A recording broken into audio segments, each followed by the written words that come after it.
Hi friends, this is an osteoporosis full body exercise routine for beginners. For those of you that are new to this diagnosis or just starting out exercising for it, but are not yet comfortable using weights and equipment, this is the program for you.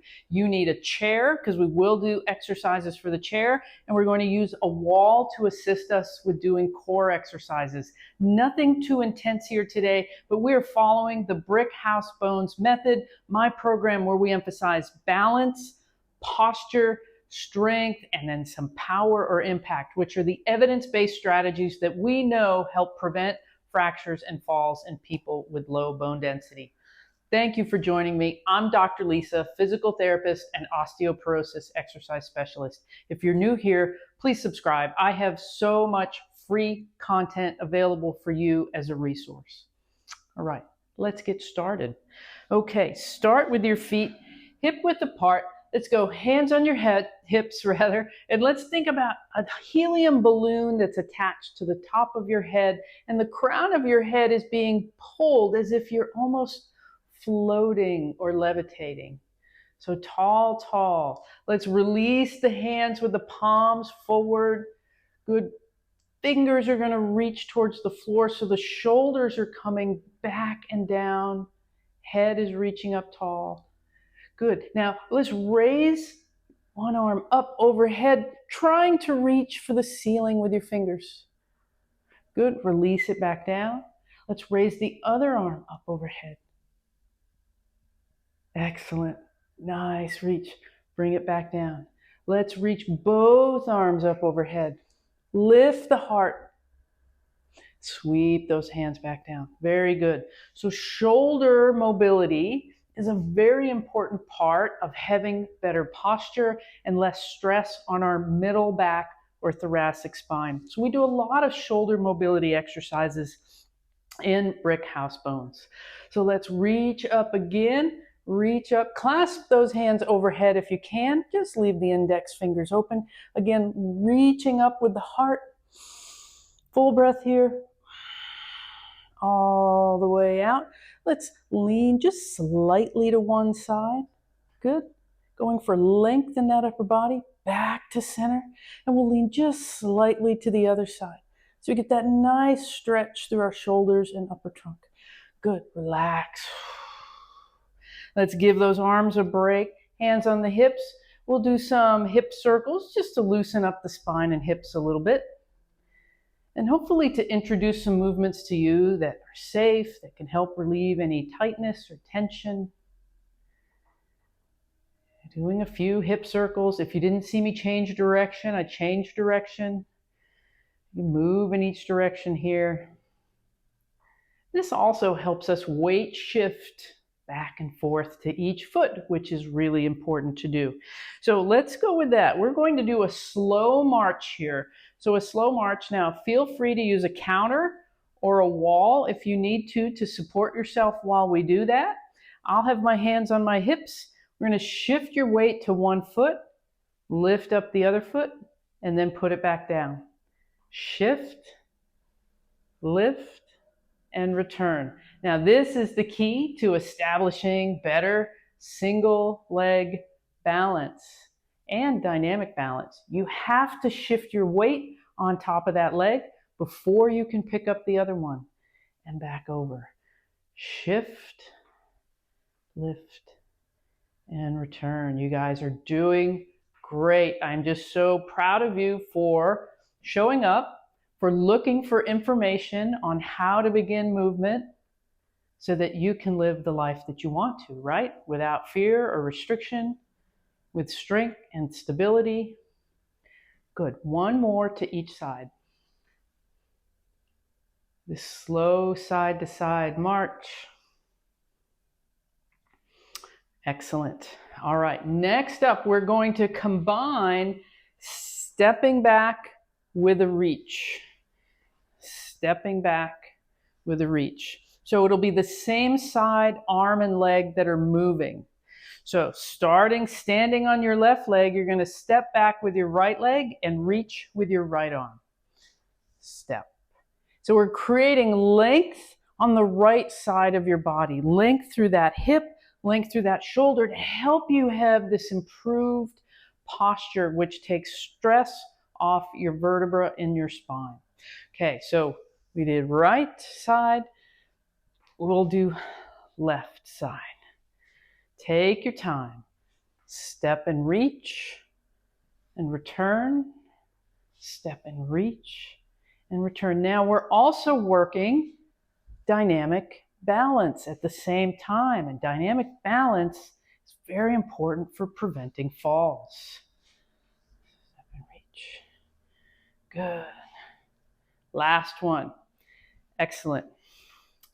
All right, let's move a little side to side with our reaching, because so often we get into trouble, and that's where we become vulnerable and unbalanced, is when we're reaching for something in a high shelf, reaching and we don't pick up our feet, and we're not able to recover our balance. We always practice reaching in brick house bones, and this time we're going to reach to the side, and again, same side. So if we reach to the right, right arm reaches up, and then we come back. Good. Feet together. Left leg reaches. Left arm reaches. Excellent. And step back. To the right. Big reach. Really extend that arm. Good. To the left. Excellent. Two more. Great. Moving. You may be breathing a little bit deeper now. That's good. Taking your time, working that weight shift. Excellent. Now, we're going to go to the wall to begin to work some core strength. And core is everything that wraps around our middle body. So front body, side body, hips, and back body. It are the muscles that help our spine, which really is a noodle without our muscles supporting it. So if we don't want to crumple with our spine, we have to create strength in our core. And this is a great way to start it. So come up to the wall with your hands about shoulder height. If your hands don't go flat, you can make a fist and hold like that. You can also use your countertop and hold on to the edge of your countertop. So coming up to the wall, and you'll see that I've walked away from the wall a little bit. So my feet are not under my shoulders. There's a little bit of an angle here. And my hands are at shoulder height. And now I'm pushing into the wall. 5, 4, 3, 2, 1. Relax. And that pushing into the wall is tightening up the muscles in the front body. So creating some of that front core strength to protect our spines. So let's go back to this position. Now, the taller you are, the easier it'll be. The more your feet are behind you, the more challenging it will be. So choose the position that feels like you're working this area, but is very reasonable for you to do. You get to determine where your feet are. So we're in this push-up position. It's just a wall push-up. We're holding, we're getting weight through our upper arms and our lower arms and our wrists. So this weight bearing through the arms is very good for the bones in the arms. And now push into the wall without moving your body. Push for 5, 4, 3, 2, 1. Relax. There's a little reminder there to keep the head up as I felt my head falling down. Coming back. Yeah, so we get both core strength and weight bearing through the bones in the arms with this. Here we go. Push again. 5, 4, 3, 2, 1. Relax. Are you feeling it? Please leave me a comment below if you could feel that in your abs. I really want to know. Just say, yes, I felt it. That's great feedback for me to know that I'm coaching you the right way.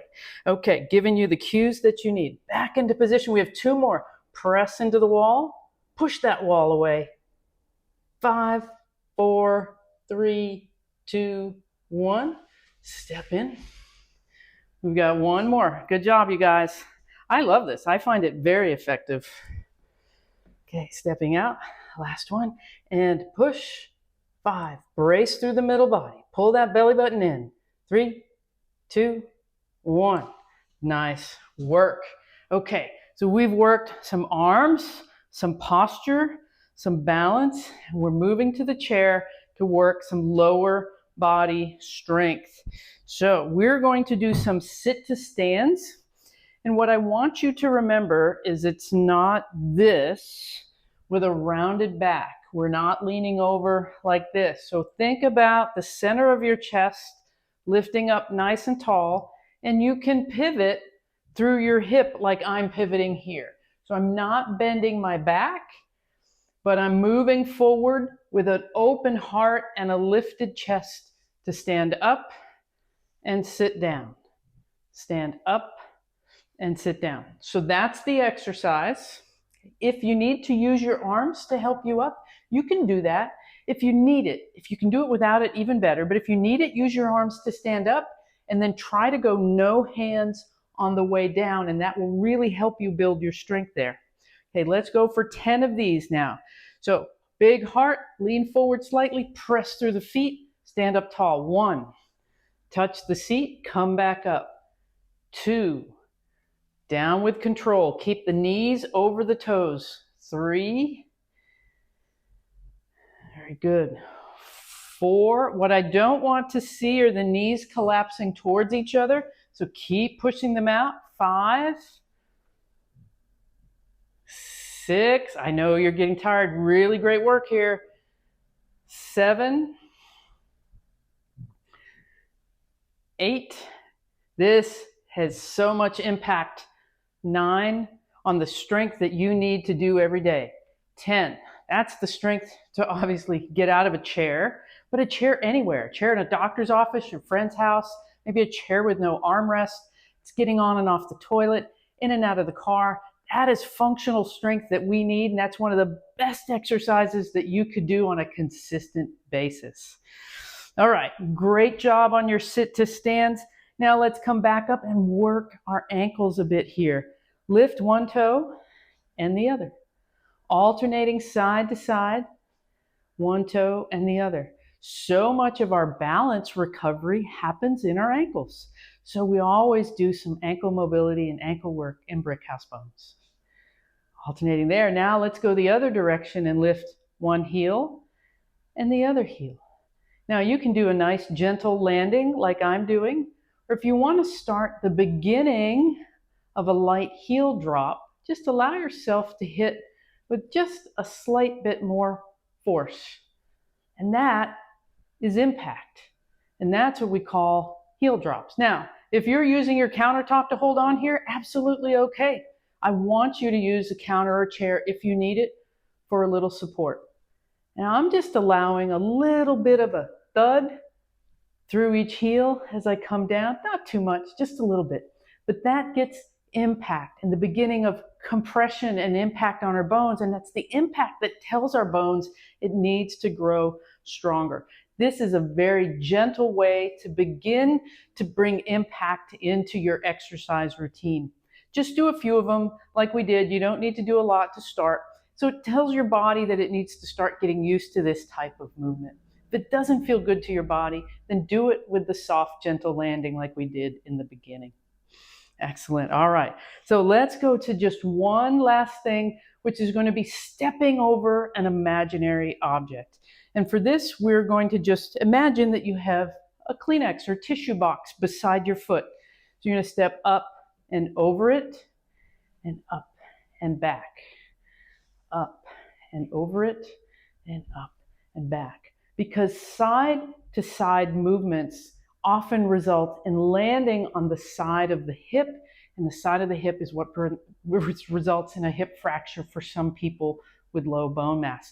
So we do side to side training in brick house bones to help prevent that. So let's do 5 of these on each side. We'll start with your left and then we'll finish with your right 5 times in a row. So up and over, big step out, bend that knee, push back to come back. Again, you can be holding on to the back of a chair or your countertop to do this. That's just fine. Oh, I said on one side and then I switched sides. I'm sorry. Let's go back here. I'm trying to talk and move at the same time. There's number 2 on your left. There's number 3, up and over. 4, last one. 5. Yes, I want you to know you can always hold on for safety if you don't feel strong enough to do that without some support. up and over. Great. Nice. Good. Very good. So that was a nice full body routine. We worked upper body, spinal muscles, shoulders, hips, legs, and ankles. We worked dynamic balance. This is the recipe to begin and progress to we're using exercise bands. I have other videos for beginners using the exercise bands. And then in the weight videos, there's a lot of beginner videos with weights where you can absolutely start with low weights or no weights and progress your strength. This is all about preventing fractures and doing the things you love with the people you love. Thanks for joining me. I'll see you next time.